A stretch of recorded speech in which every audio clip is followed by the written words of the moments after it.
এই মুহূর্তে ঢাকা বিশ্ববিদ্যালয় ক্যাম্পাসে আছেন রিপোর্টার শাকির আহমেদ। ডাকসু নির্বাচনের সবশেষ খবর জানতে সরাসরি যাচ্ছি তার কাছে। ঢাকা বিশ্ববিদ্যালয় কেন্দ্রীয় ছাত্র সংসদ ডাকসুর পাশাপাশি 18টি হল সংসদ নির্বাচনের যারা প্রার্থী রয়েছেন তারা কিন্তু আজ শেষ দিনে মনোনয়নপত্র জমা দিচ্ছেন। আমরা কেন্দ্রীয় ছাত্র সংসদ অর্থাৎ ডাকসুর যে মনোনয়ন ফর্ম জমা দেওয়ার যে কেন্দ্রটি রয়েছে চিফ রিটার্নিং অফিসারের কার্যালয়ে নবাব আলী চৌধুরী সিনেট ভবনে দেখতে পেয়েছি। সকাল থেকেই কিন্তু প্রার্থীরা তাদের মনোনয়ন ফর্ম জমা দিচ্ছেন। এখানে যেভাবে স্বতন্ত্র প্রার্থীরা আসছেন, পাশাপাশি বিভিন্ন প্যানেলের প্রার্থীরাও আসছেন। পাশাপাশি কয়েকটি সংগঠন, ছাত্র সংগঠন, আমি যদি বলতে যাই জাতীয়তাবাদী ছাত্র দলের পক্ষ থেকে কিন্তু আজ তাদের যে 27 সদস্যের প্যানেল সেটিও ঘোষণা করা হয়েছে এবং সমাজতান্ত্রিক ছাত্র ফ্রন্ট, ছাত্র ইউনিয়নের একাংশে আরও একটি প্যানেল ঘোষণা করেছে ডাকসু নির্বাচনে প্রতিদ্বন্দ্বিতার জন্য।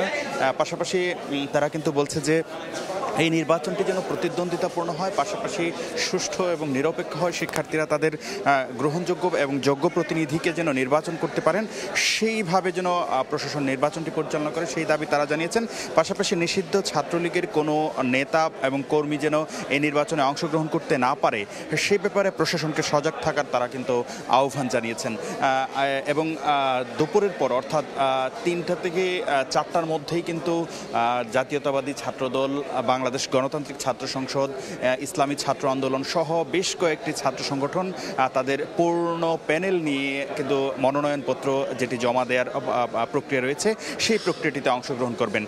পাশাপাশি স্বতন্ত্র প্রার্থীরাও কিন্তু খুব উচ্ছ্বাসের সঙ্গে এখনও পর্যন্ত চিফ রিটার্নিং অফিসারের কার্যালয়ে মনোনয়নপত্র জমা দিচ্ছেন এবং চিফ রিটার্নিং অফিসারের কার্যালয়ে যারা আসছেন তাদের অনেকেই আসলে আচরণবিধি লঙ্ঘন করছেন এমন একটি অভিযোগ অন্য প্রার্থীরা করছেন। তারই পরিপ্রেক্ষিতে চিফ রিটার্নিং অফিসার কিন্তু বলছেন যে এখনও পর্যন্ত তারা আচরণবিধি লঙ্ঘনের যে আনুষ্ঠানিক কোনো অভিযোগ সেটি তারা পাননি। পাশাপাশি কোনো দলের পক্ষ হয়ে কাজ করছে বিশ্ববিদ্যালয় প্রশাসন এমন অভিযোগেরও কিন্তু তারা জবাব দিয়েছেন। তারা বলছেন ডাকসুতে আসলে কোনো দল নিজস্ব পরিচয়ে অংশগ্রহণ করছে না, অর্থাৎ সাংগঠনিক পরিচয়ে অংশগ্রহণ করছে না। সেক্ষেত্রে প্রশাসনের পক্ষে আসলে কোনো দলের হয়ে কাজ করার সেই সুযোগটিও নেই।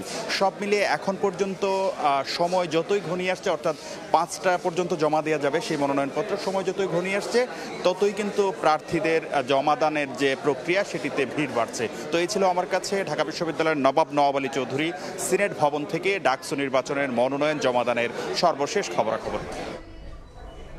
সরাসরি যুক্ত ছিলাম ঢাকা বিশ্ববিদ্যালয়ে।